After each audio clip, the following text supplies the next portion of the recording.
హల్లెలూయా. అందరికీ praise the lord అండి. మరణాత ప్రభు నామంలో మీ అందరికీ శుభము సమాధానము కలుగునుగాక. ఆమేన్. అందరూ బాగున్నారని ఆశిస్తూ ఉన్నాము. దేవుని యొక్క మహాకృపను బట్టి గత కాలం అంతా కాచి కాపాడి మరొక్కసారి మీ ముందుకు రావడానికి ఆయన కృప చూపించాడు. అందుబట్టి దేవుని ఎంతగానో స్తుతిస్తున్నాము. ఇజ్రాయేల్ మినిస్ట్రీస్ అని కార్యక్రమాన్ని వీక్షిస్తున్న మీ అందరికీ మా హృదయపూర్వకమైన వందన మరణాత. అలాగే మీరు ఎంతగానో మాకు సహకారాన్ని అందిస్తున్నారు, ఎన్నో కాల్స్ చేసి మమ్మల్ని ఎంతగానో బలపరుస్తున్నారు, మీ ప్రార్థన అవసరతలు మాతో చెప్పుకుని ఎంతగానో ప్రార్థన సహాయం పొందుకుంటూ ఉన్నారు. అందుబట్టి మీ అందరికీ వందనాలండి. ఈ కార్యక్రమాలు ఇంకా ముందుకు కొనసాగడం కోసం మీ వంతు సహాయం మాకు ఎంతగానో అందిస్తూ ఉన్నారు. అందుబట్టి మీ అందరికీ ప్రత్యేకమైన వందన మరణాతలు. మరి ఆలస్యం చేయకుండా పరిశుద్ధాత్మ దేవుడి రోజు మనతో ఏం మాట్లాడాలని ఆశిస్తూ ఉన్నారో, ఈరోజు మనకి ఏం నేర్పించాలనుకుంటున్నారో కొద్ది మాటల ద్వారా మనము ధ్యానం చేసుకుందాం. మనం చూస్తే ఈరోజు ఒక చక్కని స్త్రీ గురించి మనం తెలుసుకుందాం. అయితే ఈమెలో ఉన్న లక్షణాలు ఏంటి, అసలు ఎందుకు ఈమె అంత గొప్పగా అయ్యింది, ఎందుకు దేవుని చేత ఎన్నుకోబడింది, ముఖ్యంగా పరిశుద్ధాత్మ దేవుడు ఈమె ద్వారా మనకి ఏం నేర్పించాలనుకుంటున్నారు, ఇలా కొన్ని విషయాలు ఈరోజు మనం క్లుప్తంగా తెలుసుకుందాం. అయితే ఈరోజు మనం చెప్పుకుంటున్న ఈమె ఎవరు అంటే కాలేబు గారి యొక్క కుమార్తె. ఈమె ఎవరండి? కాలేబు గారి యొక్క కుమార్తె. ఈమె పేరు అక్సా. ఏంటండి ఈమె పేరు? అందరు చెప్పండి నాతో పాటు. ఈమె పేరు అక్సా. అయితే ఈ అక్సా గారిలో ఉన్న మంచి లక్షణాలు ఏంటి, ఏం నేర్చుకోవాలి ఈమెలో నుండి, అసలు ఏమున్న ఈ లక్షణాలు, ఎందుకు ఒక కాలేబు గారి యొక్క కుమార్తె ఎందుకు ఇంత ప్రతిష్ఠితమైనది, ఎందుకు ఇంత గొప్పగా అయింది అనేది ఈరోజు కొన్ని విషయాలు మనం ధ్యానం చేసుకుందాము. దేవునికి స్తోత్రం. హల్లెలూయా. ఈమె గురించి మనకి న్యాయాధిపతుల గ్రంథం 1వ అధ్యాయము 15వ వచనంలోను, యెహోషువ గ్రంథము 15వ అధ్యాయము 16వ వచనంలోను ఈమె గురించి ప్రస్తావన రావడం జరిగింది. అయితే మనం చూస్తే దేవుడు అనేక మంది గురించి సాక్ష్యాలు ఇచ్చారు. ఉదాహరణకి అపోస్తల కార్యములు 13వ అధ్యాయము 22వ వచనంలో దావీదు నా ఇష్టానుసారుడైన మనుషుడు అని దావీదు గారి గురించి, సంఖ్యాకాండము 12వ అధ్యాయము 3వ వచనంలో మోషే భూమి మీద ఉన్న వారందరిలో మిక్కిలి సాత్వికుడని, ఇంకా అనేక మంది గురించి అనేక రకములుగా పరిశుద్ధాత్మ దేవుడు సాక్ష్యాలు ఇవ్వడం జరిగింది. దేవునికి స్తోత్రం. హల్లెలూయా. మరి ఈరోజు మనం చెప్పుకుంటున్న అక్సా తండ్రి అయిన కాలేబు గారికి కూడా దేవుడు ఒక చక్కని సాక్ష్యం ఇచ్చారు. అదేంటో చూస్తే సంఖ్యాకాండము 14వ అధ్యాయము 24వ వచనంలో కాలేబు గారి గురించి దేవుడు సాక్ష్యం ఇస్తున్నారు. నిండు మనసుతో నన్ను అనుసరించువాడు. దేవునికి స్తోత్రం. హల్లెలూయా. కాలేబు గారి గురించి సాక్ష్యం ఇస్తున్నారండి దేవుడు. అది సగం మనసుతోనో లేదంటే అటు ఇటుగానో ఉండి కాదు, కానీ నిండు మనస్సుతో నన్ను అనుసరిస్తూ ఉన్నాడు. దేవునికి స్తోత్రం. హల్లెలూయా. ఇంతటి గొప్ప సాక్ష్యం పొందుకున్నటువంటి కాలేబు గారి యొక్క కుమార్తె అక్సా గురించి రోజు మనం ధ్యానం చేసుకోబోతున్నాం. మీరు అనుకోవచ్చు కాలేబు గొప్పవారు కాబట్టి అక్సా కూడా గొప్పవారు అయిపోయారు అనుకోవచ్చు, కానీ తండ్రి గొప్పవారైన కూతుర్లు కొడుకులు చెడు మార్గంలో వెళ్ళిన వారిని మనం చాలామందిని చూసాం.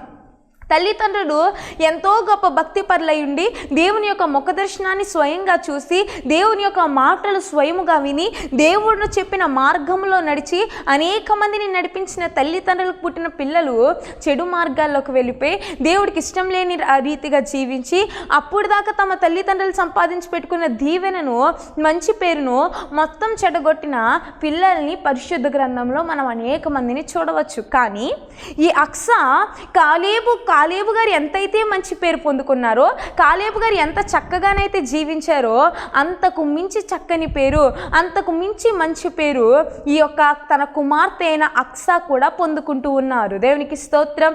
హల్లెలూయా. మరి ఈ ఈమెలో ఉన్న లక్షణములు ఏంటి అని మనం పరిశీలన చేయగలిగితే మొట్టమొదటిగా ఈమె యోగ్యమైన కుమార్తె. మొట్టమొదటిగా ఈమెలో ఉన్న లక్షణం ఏంటండి? యోగ్యమైన కుమార్తె, విలువైన కుమార్తె. అంటే ఎంతోమంది ఈరోజు ప్రతి తండ్రికి తన కూతురు యోగ్యమైన కుమార్తె అవుతుంది, కానీ అందరిలో కల్లా ఎప్పుడు యోగ్యమైన పుట్టినప్పుడు ప్రతి ఒక్కరు బాగా మంచి వాళ్ళే, ప్రతి ఒక్కరు గొప్ప వాళ్ళే, కానీ ఎవరి యవ్వన కాలం మంది వచ్చినప్పటికీ ఎలా ఉండారు వాళ్ళు? వాళ్ళ యవ్వన కాలాన్ని కాపాడుకుంటూ దేవుడిచ్చిన పనిని నమ్మకముగా చేస్తూ దేవుని కాడి మోసే బిడ్డలుగా ఉండాలి. కానీ ఈ కాలంలో యవ్వన బిడ్డలను చూస్తే ప్రతి తల్లిదండ్రులు నమ్మకంగా చెప్పలేకపోతున్నారు, మా పిల్లలు యోగ్యమైన పిల్లలు అని, లేదంటే మా పిల్లలు చెడు మార్గంలోకి వెళ్ళని పిల్లలని, మా పిల్లలు యవ్వన వయసులో దేవుని కొరకే నడుస్తున్నారని చెప్పలేకపోతున్నారు ఈ కాలం తల్లిదండ్రులు. ఎందుకంటే యవ్వన వయసులో అనేకమైన లోకం ఆకర్షిస్తుంది. చూడండి, దేవునికి యవ్వన వయస్సు, యవ్వన బిడ్డలంటే చాలా ఇష్టం. ఎందుకంటే యవ్వన వయసులో మనం ఒకరి మీద ఆధారపడక్కర్లేదు, మన పని మనం చేసుకోవచ్చు, మనకి ఇష్టమైన రీతిగా మనం ఉండొచ్చు, లోకానికి మన ఇష్టం ఇంకా. కాబట్టి అటు దేవునికి యవ్వన వయసే ఇష్టపడుతుంది, ఇటు సాతాను కూడా యవ్వన వయసే. ఈ యవ్వన వయసే దేవుడు కోరుకుంటూ ఉన్నాడు, ఈ యవ్వన బలాన్నే సాతాను కూడా కోరుకుంటూ ఉన్నాడు. కనుక దేవుడు చెప్తున్నాడు, నా యొద్దకు రండి, మీరు యోగ్యమైన కుమార్తెలుగా ఉంటారంటే మనం ఏం చేస్తున్నాం? లోకం చేత ఆకర్షింపబడి, లోకం చేత ఎన్నుకోబడి, లోకం చేత మనము లాగబడి ఏం చేస్తూ ఉన్నాము? సాతాను వైపుకి వెళ్ళిపోయి యోగ్యమైన కుమార్తెడు, యోగ్యమైన కుమార్తెగా ఈరోజు మనం ఎవ్వరం కూడా అనిపించుకోలేకపోతున్నాం. అలా అనిపించుకోలేకపోతున్నామంటే అది మనం ఎంతైనా బాధపడాల్సిన విషయం. కనుక ఈ వాక్యం వింటున్న మీరు ఎవరైనా సరే పరిశీలించుకోండి, మనల్ని మనం ఎగ్జామిన్ చేసుకోవాలి. నేను యోగ్యమైన కుమార్తెగా ఉన్నానా లేదా? నేను పరిశుద్ధంగా ఉన్నానా లేదా? నా తల్లిదండ్రులకి, లోక తల్లిదండ్రులకి, ఆత్మీయ తల్లిదండ్రులకి, పరలోక తండ్రికి కూడా నేను యోగ్యమైన కుమార్తెగా ఉన్నానా లేదా అని ప్రతి విషయమందు మిమ్మల్ని మీరు పరిశీలించుకోవాలి, మిమ్మల్ని మీరు టెస్ట్ చేసుకోవాలి, మిమ్మల్ని మీరు ఎగ్జామిన్ చేసుకుంటే ఖచ్చితంగా రిజల్ట్ అనేది మీకే తెలుస్తుంది. దేవునికి స్తోత్రం, హల్లెలూయా. చూడండి, వాక్యం వింటున్న మీలో ఎవరైనా ఇప్పుడు దాకా యోగ్యమైన కుమారుడుగా, యోగ్యమైన కుమార్తెగా మీరు లేరేమో, దేవుడు మీతోనే చెప్తూ ఉన్నాడు. దేవుని వద్దకు వస్తే ఈ క్షణమే మిమ్మల్ని యోగ్యమైన కుమార్తెగా దేవుడు చేస్తాడు, విలువైన కుమార్తెగా చేస్తాడు, ఎన్నుకోబడిన కుమార్తెగా మిమ్మల్ని చేస్తాడు, తల ఎత్తుకునే వారిగా తప్ప తల దించని వారిగా మిమ్మల్ని చేస్తాడు. ఈరోజు వాక్యం వింటున్న మీరు ఏ పరిస్థితుల్లో ఉన్నారో, ఏ పరిస్థితుల్లో లోకానికి తల వంచాల్సి వస్తుందో, ఏ పరిస్థితుల్లో లోకానికి ఆకర్షింపబడుతూ ఉన్నారో దేవుడు చెప్తూ ఉన్నాడు, నా వైపు చూడండి, దేవుడు ఖచ్చితంగా మిమ్మల్ని యోగ్యమైన కుమార్తెలుగా, యోగ్యమైన కుమారులుగా చేస్తాడు. దేవునికి స్తోత్రం, హల్లెలూయా. మనము చూస్తే 144వ కీర్తన 12వ చరణంలో, 144వ కీర్తన 12వ చరణంలో ఈ రీతిగా సెలవిస్తుంది, మా కుమారులు తమ యవ్వన కాలమందు ఎదిగిన మొక్కల వలె ఉన్నారు, మా కుమార్తెలు నగురునకై చెక్కిన మూల కంబముల వలె ఉన్నారు. దేవునికి స్తోత్రం, హల్లెలూయా. మా కుమారులు ఎలా ఉన్నారంట? యవ్వన కాలమందు ఎదిగిన మొక్కల వలె ఉన్నారు. అలాగే మా కుమార్తెలు నగరికై చెక్కిన మూల స్తంభముల వలె ఉన్నారు. ఈరోజు ఈ వాక్యం వింటున్న మీతో దేవుడు చెప్తున్నాడు, మీరు యవ్వన కుమారులైతే మీరందరూ ఎలా ఉన్నారంట? యవ్వన కాలం మంది ఎదుగుతున్న మొక్క వలె. అంతేకాదు, మీరు యవ్వన కుమార్తెలైతే దేవుడు చెప్తూ ఉన్నాడు, మీరు నగరికై అంటే సంగముకై చెక్కబడిన మూల కంబముల వలె ఉన్నారు. దేవునికి స్తోత్రం, హల్లెలూయా. మీరు విలువలేని వారు కాదండి. ఒకానొక కాలంలో స్త్రీలకి విలువ లేదు, కానీ దేవుడు ఏం చేశాడు? ఈ రోజుల్లో స్త్రీ పురుష భేదం లేదు, ప్రతి ఒక్కరూ సమానమే అని చెప్పి దేవుడు మనందరికీ హక్కునిచ్చారు, మనందరికీ సమానంగా ఇచ్చారు. కనుక ఈరోజు నీవు నేను కూడా యోగ్యమైన కుమార్తెలుగా అవ్వాలి, దేవుని చేత ఎన్నుకోబడాలి, దేవుని చేత ప్రతిష్ఠింపబడాలి. దేవుడు చెప్పాలి, నీవే యోగ్యమైన కుమార్తెవని. దేవునికి స్తోత్రం, హల్లెలూయా. పరిశుద్ధ గ్రంథంలో చూస్తే ఆదికాండము 19వ అధ్యాయంలో మనకు లోతు గారి కుమార్తెలు కనబడతారు. వారి మార్గం చూస్తే, వారి ప్రవర్తన చూస్తే చెడు మార్గంలో వారు నడిచారు. అంతేకాదు, మనం చూస్తే ఆదికాండం 24వ అధ్యాయం 16వ వచనం చూస్తే బెతూయేలు కుమార్తె రిబ్కా గారు మనకు కనపడతారు. రిబ్కా గారి గురించి దేవుడు సాక్ష్యం ఇచ్చారు. అది ఏమని చూస్తే, రిబ్కా గారు కన్యకని, చక్కనిదని, తన యవ్వన కాలమును కాపాడుకున్నదని రిబ్కా గారి గురించి దేవుడు సాక్ష్యం ఇచ్చారంటే రిబ్కా గారు చక్కని మార్గంలో నడిచారని. ఆదికాండం 29వ వచనంలో లాబాను కుమార్తెలు రాహేలు, లేయా గారు వీళ్ళేకంగా 12 గోత్రాలకి తల్లిలుగా మార్చబడ్డారు. మరి ఈరోజు 12 గోత్రాలకి తల్లిలుగా మార్చబడ్డారు. అంతేకాదు ఆదికాండం 34వ అధ్యాయం మనం చూస్తే మనకి యాకోబు కుమార్తె దీనా గారు కనపడతారు. ఆమె నడవడిక, ఆమె ప్రవర్తన రాంగ్ వేలో ఉంది. దేవునికి స్తోత్రం, హల్లెలూయా. అంతేకాదు యొకోబేదు అమ్రాముకు పుట్టిన మిరియాము గారు ఎలా ఉన్నారండి? చాలా చక్కగా సిస్టర్ ఆఫ్ మోసెస్, అంటే ఆమె మోషే గారికి అక్కగా ఉన్నారు. అంటే ఈమె కూడా ఎలా ఉన్నారు? చక్కగా దేవుని యందు భయభక్తులు కలిగి నడిచారు. యోబు గారి యొక్క కుమార్తెలు ఎలా ఉన్నారు? ఎంతో యోబు గారికి తగినట్లుగా తండ్రికి మించిన కూతుర్లుగా జీవించారు. ఇంకా ఎంతో మంది ఫిలిప్పు గారి కుమార్తెల అపోస్తల కార్యములు 21వ అధ్యాయం 9వ వచనంలో ఫిలిప్పు గారి 4 కుమార్తెలు మనకు కనపడుతున్నారు. చక్కని ప్రవక్తనులుగా వారిని దేవుడు వాడుకున్నాడు. అంతేకాదు హేరోద్య కుమార్తె ఉంది, చెడు మార్గంలో నడిచి తన తల్లికి మించి చెడు మార్గంలో నడిచింది. రూతు గారు అత్తయ్య గారు, రూతు గారు నయోమి గారు ఉన్నారు. వారిద్దరూ ఎలా ఉన్నారు? అత్తా కోడల్లా లేరు, కానీ ఒక తల్లి కూతురులాగా చక్కని అనుబంధం వారు కలిగి ఉన్నారు. దేవునికి స్తోత్రం, హల్లెలూయా.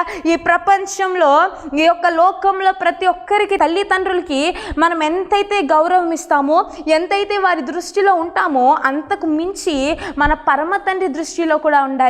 ఈ లోక తల్లిదండ్రులు చెప్తే సరిపోదు నువ్వు గ్రేట్ అని, ఈ లోక తల్లిదండ్రులు నువ్వు యోగ్యమైన కుమార్తెవు, నువ్వు ఘనమైన పాత్రం అని చెప్తే సరిపోదు, కానీ మన పరమ తండ్రి చెప్పాలి నీవు యోగ్యమైన కుమార్తెవని. దేవునికి స్తోత్రం, హల్లెలూయా. కొరింథీయులకు రాసిన 2వ పత్రిక 6వ అధ్యాయం 18వ వచనంలో దేవుని యొక్క లేఖనాలు ఈ రీతిగా సెలవిస్తున్నాయి. నేను మీకు తండ్రిగా ఉన్నాను, నాకు కుమార్తెలు కుమారులుగా ఉన్నారు. దేవునికి స్తోత్రం, హల్లెలూయా. దేవుని లేఖనాలు సెలవిస్తున్నాయి, నేను మీకు తండ్రిగా ఉన్నాను, మీరు నాకు కుమారులుగా కుమార్తెలుగా ఉన్నారు అని. అంటే ఆయనే చెప్తున్నారు, ఆయన మనకు తండ్రిగా ఉన్నారు, ఆయనే మనకి తండ్రి కనుక మనం ఎలా ఉండాలి? ఆయనకు కుమారులుగా కుమార్తెలుగా మార్చబడాలి. దేవునికి స్తోత్రం, హల్లెలూయా. మరి ఈరోజు అనేక మందిని మనం చూసాం. కాలేబు గారు ఎంతైతే భక్తి చేశారో తన కూతురు కూడా అంత చక్కని మార్గంలో నడిచింది, అంత మంచి మార్గంలో ఈమె కూడా జీవించగలిగింది. అట్టి రీతిగా ఈరోజు ఈ వాక్యం వింటున్న మీరు కూడా అక్సాలాగా యోగ్యమైన కుమార్తెగా మీరు మార్చబడాలి. ఒకవేళ ఇప్పటిదాకా యోగ్యమైన రీతిగా మీరు లేరేమో, దేవుడికి ఇష్టమైన ప్రవర్తన మీలో లేదేమో, తండ్రికి ఇష్టము లేని కుమార్తెలుగా కుమారులుగా ఉండడం వల్ల అది ఎంత మాత్రము ఉపయోగం ఉండదు. మన తండ్రి ఏం చేశారు అంటే, మన తండ్రి ఆయన విలువైన ప్రాణమునే మనం ఇంకనూ పాపులమై ఉండగానే, మనం ఇంకనూ దోషులమై ఉండగానే, మనం ఇంకనూ హింసకులమై ఉండగానే, మనం ఇంకనూ అబద్ధికులుగా ఉండగానే, మనం ఇంకనూ తప్పులు చేస్తూ ఉండగానే నీ కొరకు నా కొరకు ఆయన విలువైన ప్రాణాన్ని అర్పించారు. నీ కొరకు నా కొరకు ఆయన రక్తాన్ని చిందించారు, ఆయన శరీరాన్ని ఇచ్చేశారు, ఆయన లేనిపోయిన నిందలన్నీ పడ్డారు, మొక్కం మీద ఉమ్ము వేయించుకున్నారు. ఇవన్నీ ఎందుకు పడ్డారో తెలుసా? నీవు నేను యోగ్యమైన కుమారులు కుమార్తెలుగా మార్చబడడం కోసం, ఆయనని తండ్రిగా అంగీకరించి ఆయన బిడ్డలుగా మనం మార్చడం కోసం ఏం చేశారండి? ఆయన విలువైన ప్రాణాన్ని మన కోసం అర్పించారు. ఈరోజు మనకి ఏముంది? ఏమీ లేదు. ఆయన విషయం మనం చెప్పాలి అంటే ఆయన ఏం చేశారు? ఆయన పరలోకానికి అధిపతి అయి ఉన్నారు. ఆయన సింహాసనము దేవదూతల చేత నిత్యము రాత్రి పగలు కంటిన్యూగా పరిశుద్ధుడు పరిశుద్ధుడు పరిశుద్ధుడిని స్తుతింపబడుతూనే ఉన్నారు. కోటాను కోట్ల ఆయన క్రింద ఉన్నాయి. పరిశుద్ధుడు పరిశుద్ధుడిని స్తుతులు పొందుకుంటూనే ఉన్నారు. పరమ తండ్రి దగ్గరుంటూ ఎంతో గొప్ప ఘనత కీర్తి అన్నీ అక్కడ ఉన్నాయి. కానీ అవన్నిటినీ విడిచిపెట్టి నీ కొరకు నా కొరకు ఈ లోకమునకు ఒక దీనుడిగా వచ్చారు కదా. కారణము నిన్ను నన్ను యోగ్యమైన కుమారుడిగా కుమార్తెగా చేయడం కోసము. దేవునికి స్తోత్రం, హల్లెలూయా. ఇక రెండవదిగా చూస్తే, మొట్టమొదటిగా ఈమె యోగ్యత కలిగిన కుమార్తె అని చెప్పుకున్నాము. రెండవదిగా మనం చెప్పాలి అంటే అక్సా గారిలో ఉన్న చక్కని లక్షణము విధేయత కలిగినది. దేవునికి స్తోత్రం, హల్లెలూయా. తండ్రి మాటకు విధేయత కలిగినది, తండ్రికి ఒబే అయ్యింది, తండ్రి దగ్గర హంబుల్గా ఉంది. తండ్రికి విధేయత కలిగిన స్త్రీ అక్సా. దేవునికి స్తోత్రం, హల్లెలూయా. అయితే అక్సాలో ఉన్న లక్షణం ఏంటి? మరి ఏ విషయంలో విధేయత కలిగింది అంటే, ఒకానొక సందర్భంలో కాలేబు గారు ఒక మాట ఇస్తారు. ఎవరి గురించి అంటే, తన కుమార్తె అయిన అక్సా గురించి ఒక మాట ఇస్తారు. ఆ మాట ఏంటి అంటే తన వివాహము గురించి. దేని గురించి అండి?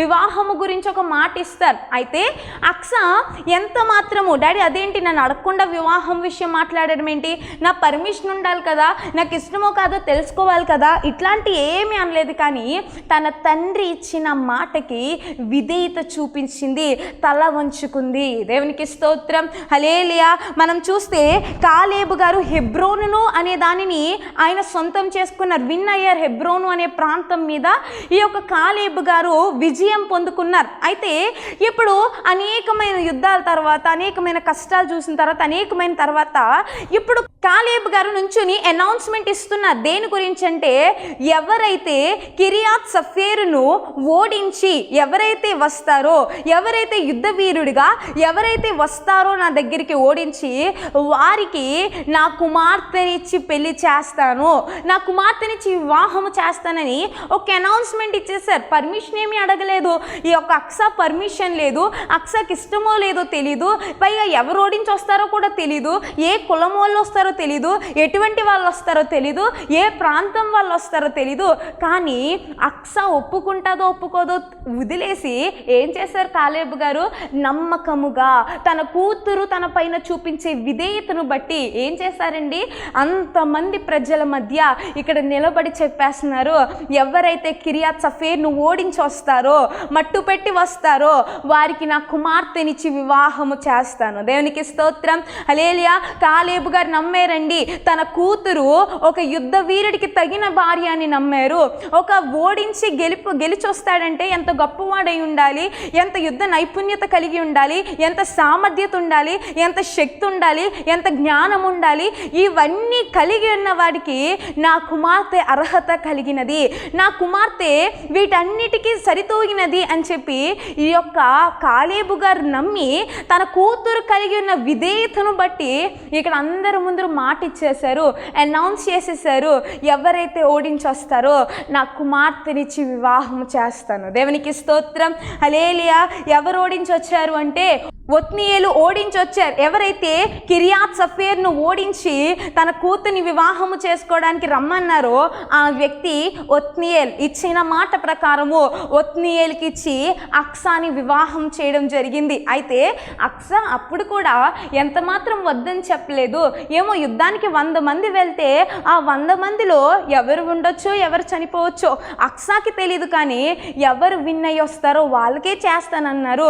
ఎవరైతే అక్కడ కిరియాత్ సఫేర్ను ఓడించి వస్తారో వాళ్ళకే వివాహం చేసేస్తానంటే తన కూతురు నో అని చెప్పలేదు, తన తండ్రి మాటకు విధేయత కలిగి ఉంది. దేవునికి స్తోత్రం, హల్లెలూయా. మనం చూస్తే న్యాయాధిపతుల గ్రంథం 1వ అధ్యాయం 12వ వచనంలో ఈ విషయం చూస్తాము. న్యాయాధిపతుల గ్రంథం 1వ అధ్యాయం 13వ వచనం చూస్తే ఒత్నీయేలు దాన్ని పట్టుకొనేను గనుక కాలేబు తన కుమార్తె అయిన అక్సాను అతనికిచ్చి పెండ్లి చేసెను. దేవునికి స్తోత్రం, హల్లెలూయా. ఇచ్చిన మాట ప్రకారము ఈరోజు పోనీ కాలేబు ఏదో ఆవేశంలోనో ఆయాసంలో ఏదో ఇచ్చేశారని అనుకుందాం. ఇచ్చేసిన తర్వాత పోనీ తన కూతురైనా వద్దని చెప్పుండాలి కదా, అలా చెప్పలేదు. కానీ ఏం చేసిందండి? ఓడించి వచ్చిన ఈ యొక్క ఒత్నీయేలు రాగానే తన తండ్రి ఇచ్చిన మాటకు విధేయత చూపి అక్కడ వివాహం చేసుకుంది. దేవునికి స్తోత్రం, హల్లెలూయా. విధేయత చాలా ప్రాముఖ్యము. ఈరోజు మీ తల్లిదండ్రులకు మీరు విధేయత కలిగి ఉండాలి, మీ సంఘంలో ఉన్న దైవజనులకు దైవజనరాలకు విధేయత కలిగి ఉండాలి, ఆత్మీయ తల్లిదండ్రులకి విధేయత కలిగి ఉండాలి, మన పరమ తండ్రికి కూడా మనం విధేయత కలిగి ఉండాలి. వీరు ముగ్గురు ఈ 3 తల్లిదండ్రుల ప్రకారంగా మన జీవితంలో ఏది చేసినా అది మన మంచికి అని మనం నమ్మి ఆ తండ్రి చిత్తం మనం వెళ్తే తప్పనిసరిగా మన జీవితంలో అంతా మంచి జరుగుతుంది. కాబట్టి విధేయత కలిగి ఉండండి. దేవుడు మన పట్ల ఏదైనా చేస్తున్నాడంటే ఏంటి ప్రభు ఎలా చేసావు, అలా చేస్తే బాగుండేది కదా, ఏంటి ప్రభు ఇది ఇప్పుడు ఇచ్చో రేపిస్తే బాగుండేది కదా, లేదంటే ఇంకో 2 రోజులు ముందు ఇచ్చేసి ఉంటే బాగుండేది కదా, ఇటువంటి సలహాలు ఇస్తూ ఉంటాం మన జీవితంలో. కానీ మన తండ్రి మాటకు మనం విధేయత కలిగి ఉండాలి. మనం విధేయత కలిగి ఉంటే తప్పనిసరిగా మన జీవితంలో అక్సా పొందుకున్నంత ఆశీర్వాదం పొందుకోగలుగుతాం. అక్సా పొందుకున్న మంచి పేరుని మనము కూడా పొందుకోగలుగుతాము. దేవునికి స్తోత్రం, హల్లెలూయా. కాలేబు తండ్రికి సాదృశ్యం. తండ్రి అంటే మన పరమ తండ్రికి కాలేబు గారు సాదృశ్యంగా ఉన్నారు. మరి అక్సాకి అక్సాకి నీవు నేనే సాదృశ్యంగా ఉన్నాం. ఈ వాక్యం వింటున్నా నీవే సాదృశ్యంగా ఉన్నావు అక్సాకి. కనుక తండ్రి ఎదుట, కాలేబు ఎదుట అక్సా గార్ధబమును దిగినది, గాడిద దిగింది. తగ్గింపుకు సాదృశ్యము, తన తండ్రి ఎదుట ఉన్న స్థానము నుంచి దిగింది. మరి ఈరోజు నీవు ఏ స్థానంలోనైనా ఉండొచ్చు, ఏ సిచ్యువేషన్లోనైనా ఉండొచ్చు. తండ్రి ఎదుట నువ్వు దిగగలుగుతున్నావా? తండ్రి ఎదుట నీ స్థానమును దిగి నీ తగ్గింపు గుణాన్ని చూపించగలుగుతున్నావా? ఒకవేళ చూపిస్తే అందరికంటే ఉన్నతమైన శిఖరంలో దేవుడు నిన్ను కూర్చోపెడతాడు. దేవునికి స్తోత్రం, హల్లెలూయా. దావీదుని దేవుడు కూర్చుండబెట్టాడు, ఉన్నతమైన శిఖరం పైన కూర్చుండబెట్టాడు. మరి ఈరోజు ఎందుకో తెలుసా? దావీదు తగ్గించుకున్నాడు కనుక యోసేపును దేవుడు ఉన్నతమైన శిఖరం మీద కూర్చోపెట్టాడు. ఎందుకో తెలుసా? యోసేపు గారు తగ్గించుకున్నారు కనుక. అబ్రాహాము గారిని దేవుడు ఎంతగానో విశ్వాసులకు తండ్రికి ఆశీర్వదించాడు. ఎందుకో తెలుసా? అబ్రాహాము గారు దేవుని ఎదుట తగ్గించుకున్నారు కనుక. ఈరోజు మరి నీవు తగ్గించుకోగలుగుతున్నావా? దేవునికి విధేయత కలిగి దేవునికి లోబడగలుగుతున్నావా? దేవుని ఎదుట నువ్వు ఉన్న స్థానం నుంచి దిగగలుగుతున్నావా? దిగాలి. నేను ఎంత మాత్రం గొప్పవాడినని మనుషులకు చెప్పినట్టు దేవుడికి కూడా చెప్తే, మన తండ్రికి కూడా చెప్తే అస్సలు సూట్ కాదు. కానీ దిగాలి, మనకున్న స్థానము నుంచి దిగాలి. అక్సా గాడిద నుంచి ఎలా అయితే దిగిందో ఈరోజు నీకున్న స్థానం నుంచి నువ్వు దిగగలగాలి. దేవునికి స్తోత్రం, హల్లెలూయా. నాలుగోదిగా మనం చూస్తే అక్సా అనగా ఆభరణము. అక్సా అనగా ఏంటండి? ఆభరణం. అక్సా అని పేరునకు అర్థము ఆభరణం. అయితే ఈరోజు మీరు వేసుకునే ఆభరణం కాదు, అంటే లైక్ చౌలీలు, హారాలు ఇటువంటివి కాదండి. ఆభరణం అంటే పరిశుద్ధాత్మ సామాన్యంగా ఆభరణాలు కొన్ని ఉన్నాయి. అవేంటో చూద్దాం. చూడండి, 96వ కీర్తన 9వ చరణంలో పరిశుద్ధ ఆభరణము ధరించుకునుడి. ఏం ధరించుకోవాలంట? పరిశుద్ధ ఆభరణం ధరించుకోవాలి. అవేంటో మనం చూస్తే సామెతల గ్రంథము 3వ అధ్యాయము 3వ వచనంలో దయను సత్యమును కంఠభూషణముగా ధరించుకునుడి. ఏం చేయాలి? దయను సత్యమును మనం కంఠభూషణముగా ధరించుకోవాలి అంటున్నారు. అంతేకాదు సామెతల గ్రంథం 1వ అధ్యాయంలో నీ తల్లి తండ్రి చెప్పిన మాటలను మరిచిపోకుండా నీ తల ఒగసైన మూలికగా ఉంచుకునుము అని చెప్తూ ఉన్నారు. అంతేకాకుండా ఆభరణము అంటే ఆత్మీయ రీతిగా ఉండాలి. ఆభరణం అంటే లోక సంబంధమైనది కాదండి, ఆత్మానుసారమైన ఆభరణము మీరు ధరించుకునే వారిగా ఉండాలి. పేతురు గారు రాసిన మొదటి పత్రిక 3వ అధ్యాయంలో మనం చూస్తే పై అలంకరణ కాకుండా సాధుత్వము మృదత్వమును ఆభరణముగా ధరించుకునుడి. పైన వేసుకునేవి కాకుండా ఏం ధరించుకోవాలి? సాధుత్వము మృదుత్వముతో, అదే అటువంటి ఆభరణములు ధరించుకోవాలి అని చెప్తూ ఉన్నారు. మళ్ళా తిమోతి గారు రాసిన మొదటి పత్రిక 2వ అధ్యాయం 9, 10, 11 వచనాల్లో సత్క్రియల చేత మంచి పనులు అనే అలంకరణ మనం ధరించుకోవాలి. సామెతల గ్రంథం 11వ అధ్యాయం 22వ వచనంలో వివేకము లేని సుందర స్త్రీ పంది ముక్కు కన్నా బంగారము కమ్మి వంటిది. వివేకము అనే అలంకారం ధరించుకోవాలి. ఇవేమీ లేకపోతే, ఒకవేళ పందికి బంగారం ముక్కు కమ్మి పెట్టండి, ఎలా ఉంటుంది? ముక్కు పొడకు పెట్టండి, పందికి ఎలా ఉంటుంది? మళ్ళీ అది బురదలోనే ములుగుతుంది, బురదలోనే పెడుతుంది ఆ యొక్క బంగారాన్ని కూడా. ఆ బంగారపు విలువ పందికి తెలీదు, పందికి పెట్టినా అది వేస్ట్గానే ఉంటుంది. అదే రీతిగా మీరు పైన ఎంత అలంకరించుకున్నా, ఎన్ని ఆభరణాలు ధరించుకున్నా, ఒకవేళ మీలో ఈ యొక్క ఆత్మాను సంబంధమైన ఆభరణములు లేకపోతే అది ఎంత మాత్రము ఉపయోగం ఉండదు. దేవునికి స్తోత్రం, హల్లెలూయా. ఇక ఆఖరిగా 5వదిగా దీవెనను కోరుకుంది. ఏం కోరుకుందండి? దీవెనను కోరుకుంది. ప్రార్థనా పరురాలు. ఈమెకి తన తండ్రి ఇచ్చారు, ఆస్తి ఇచ్చారు, బాగానే ఉంది. మెరక భూమి, పల్లపి మడుగులు ఇచ్చారు, బాగానే ఉంది. కానీ ఇప్పుడు అక్సా కోరుకుంటుంది ఏమని అంటే, మాకు నీటి మడుగులు కావాలి. దేవునికి స్తోత్రం, హల్లెలూయా. ఈరోజు మీరు కూడా అడగండి దేవుణ్ణి. దేవుడు మీకు కొన్ని ఆశీర్వాదాలు ఇచ్చుంటారు కదా, మీకు ఇంకొన్ని ఆశీర్వాదాలు అవసరమై ఉంటాయి. ఈ సమయంలో అడగండి, దేవా నాకు ఆ ఆశీర్వాదం కావాలి, నాకు ఈ ఆశీర్వాదం కావాలి. తండ్రిని అడగడంలో తప్పేమీ లేదు. కనుక ఏం చేయాలి? తండ్రిని అడిగేవారిగా ఉండాలి. న్యాయాధిపతుల గ్రంథం 1వ అధ్యాయం 15వ వచనంలో చూస్తే కాలేబు అక్సాకి ఆస్తిని ఇచ్చారు. ఏమి ఇచ్చారో చూస్తే మెరక మడుగులను, పల్లపు మడుగులను కూడా ఇచ్చారంట. ఆమె అడిగింది నీటి మడుగుల్ని, వాటితో పాటు ఏమి ఇచ్చారు? మెరక మడుగులను, పల్లపు మడుగులను కూడా ఇచ్చారు. దేవునికి స్తోత్రం, హల్లెలూయా. రోమా పత్రిక 8వ అధ్యాయం 15వ వచనంలో ఉంటుంది, అబ్బా తండ్రి దత్తపుత్ర ఆత్మల రూపంలో మనం ఏది అడిగినా సరే, వారి పేరున ఏది అడిగినా సరే అది మనకు అనుగ్రహించబడుతుంది. దేవునికి స్తోత్రం, హల్లెలూయా. ఇక్కడ మనం చూస్తే దేవుణ్ణి మనం ఏది అడిగినా అది దేవుడు మనకు అనుగ్రహించే దేవుడు. దేవుని యొక్క లేఖనాలు సెలవిస్తున్నాయి. మత్తయి సువార్త 7వ అధ్యాయం 7వ వచనంలో, అడుగుడి మీకు ఇయ్యబడును. అడగండి, అడిగితే దేవుడు తప్పనిసరిగా ఏం చేస్తారు? తప్పనిసరిగా దేవుడు అవి మనకు అనుగ్రహిస్తాడు. దేవునికి స్తోత్రం, హల్లెలూయా. అడగడం మన వంతు. మన తండ్రిని అడగడం, ఇరుగు పొరుగు వారినో బంధువులనో స్నేహితులనో అడిగితే అది తప్పవుతుంది. కానీ వాళ్ళని అడిగితే ఏదో రకంగా ఉంటుందేమో, కానీ వేరే వారి దగ్గర చెయ్యి చాచినట్టు ఉంటుందేమో, కానీ మన తండ్రిని మనం అడగడం అనేది మన హక్కు. కనుక ఈరోజు మీరు మీ హక్కుని కాపాడుకోవాలి. మీరు అడగాలి తండ్రిని, దేవా నాకు ఆశీర్వాదం కావాలి, నాకు అది కావాలి ప్రభువా, అడుగుడే మీకు ఇయ్యబడిన నేను వాక్యం సెలవిస్తుంది. అడుగుదాము. మన తండ్రి పేరున మనం ఏది అడిగినా ఆ ఆశీర్వాదం దేవుడు ఇస్తాడు. మరి అక్స తన తండ్రిని అడిగింది, దేవా నాకు కావాలి అని అడిగినప్పుడు ఏం చేసిందండి? అక్స అడిగినందుకు మించి తన తండ్రి అనుగ్రహించాడు. మరి ఈరోజు మనం కూడా అడుగుదాము. ఆశీర్వాదం ఇవ్వడానికి మన తండ్రి ఈరోజు చాలిన దేవుడై ఉన్నాడు. ఈరోజు ఏ బాధతో మీరు కూర్చున్నారో, ఏదైతే మీరు ఆశిస్తూ ఉన్నారో దేవుడు మీతోనే చెప్తూ ఉన్నాడు, అడగండి, దేవుడు తప్పనిసరిగా మీకు అనుగ్రహిస్తాడు. దేవునికి స్తోత్రం, హల్లెలూయా. ఈ క్షణమే ఈ వాక్యం విన్న మీరు ఇప్పుడే మోకరించి మీకు ఏదైతే అవసరమైందో ప్రార్థన పూర్వకంగా అడుగుదాము. దేవా నాకు అది కావాలి. మీ పిల్లలకు మంచి భవిష్యత్తు కావాలా? దేవుణ్ణి అడగండి. మీకు మంచి సొంత గృహం కావాలా? దేవుణ్ణి అడగండి. మీకు మంచి ఆరోగ్యం కావాలా? దేవుణ్ణి అడగండి. మీకు ఏదైతే అవసరమైందో దేవుడిని అడిగితే, మన తండ్రిని అడిగితే వెంటనే మీరు అద్భుతం చూస్తారు. వెంటనే ఆశీర్వాదం పొందుకుంటారు. దేవునికి స్తోత్రం, హల్లెలూయా. ఈ వాక్యం విన్న మీరు అక్స గారిలో ఉన్న లక్షణాలు మనం కూడా కలిగి ఉన్నాము. మన తల్లిదండ్రులకి, మన ఆత్మీయ తల్లిదండ్రులకి, మన పరమందున్న తండ్రికి మంచి పేరు తీసుకొచ్చి యోగ్యమైన కుమార్తెగా, విధేయత కలిగిన కుమార్తెగా, ఆభరణముగా, ఆత్మీయ ఆభరణము ధరించుకున్న రీతిగా, గార్ధబమును తగ్గింపు కలిగిన కుమార్తెగా, అంతేకాదు ఆశీర్వాదము అడిగి పొందుకునే కుమార్తెగా ఈరోజు మీరు నేను ఉండి దేవుడిచ్చే ఆశీర్వాదము సమృద్ధిగా పొందుకున్నాము. ఈ కొద్ది మాటలు దేవుడు దీవించునుగాక. ఆమేన్. విన్న వాక్యము దేవుడు మనందరి హృదయంలో ఫలింపచేయునుగాక. ఆమేన్. ఈ సమయంలో అందరూ కూడా కళ్ళు మూసుకున్నట్లయితే చిన్న ప్రార్థన చేసుకుందాం.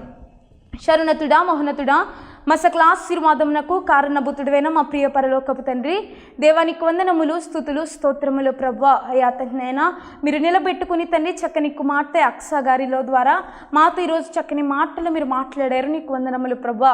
అయ్యా తన అక్స గారిలో ఉన్న లక్షణములు మేము కూడా కలిగి ఉండి మీరిచ్చే ఆశీర్వాదములు, దీవెనలు సమృద్ధిగా పొందుకునే భాగ్యమును మాకు దయచేయండి.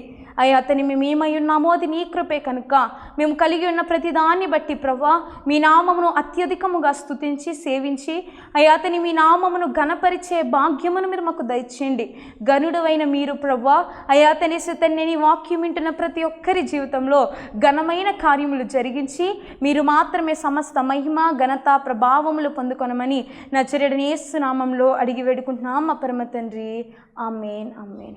అందరికీ మరణాత. Praise the lord. అందరికీ మరణాత అండి. ఇజ్రాయేల్ మినిస్ట్రీస్ అనే కార్యక్రమాన్ని వీక్షిస్తున్న మీ అందరికీ మా హృదయపూర్వకమైన వందన మరణాతలు. ఈ వర్తమానములు మీకు ఆశీర్వాదకరంగా ఉన్నట్లయితే మా కొరకు, మా పరిచర్య కొరకు ప్రతిదినము మీ అనుదిన ప్రార్థనలో జ్ఞాపకం చేసుకోండి. అలాగే దేవుని యొక్క ప్రేరేపణను బట్టి స్క్రీన్ మీద కనబడుతున్న నెంబర్కి ఫోన్పే కానీ, గూగుల్ పే కానీ చేసి ఈ పరిచర్యను ఇంకా ముందుకు కొనసాగించాలని కోరుకుంటున్నాం. ఎందుకంటే ఇలాగే అనేకమైన వర్తమానముల ద్వారా ప్రతిరోజు మీ ముందుకు రావాలని మేము ఆశపడుతూ ఉన్నాము. అనేక మందిని బలపరచాలి అని మేము ఆశపడుతున్నాం. కనుక మీ చిన్న సహకారము అనేకమైన ఆత్మల్ని రక్షించడానికి సహాయపడుతుంది. కనుక మీరందరూ కూడా దేవుని యొక్క ప్రేరేపణను బట్టి మీ సహాయ సహకారాలు అందించగలరు అని మేము కోరుకుంటూ ఉన్నాం. మీ ప్రార్థన అవసరతల కొరకు స్క్రీన్ మీద కనబడుతున్న నెంబర్కి ఫోన్ చేయండి. తప్పనిసరిగా మీకోసం ప్రత్యేక ప్రార్థనలు చేయబడతాయి. దేవుడు మిమ్మల్ని, మీ కుటుంబాన్ని దీవించునుగాక. మీరు కలిగి ఉన్న ప్రతిదాన్ని దేవుడు ఆశీర్వదించునుగాక. ఆమేన్, ఆమేన్.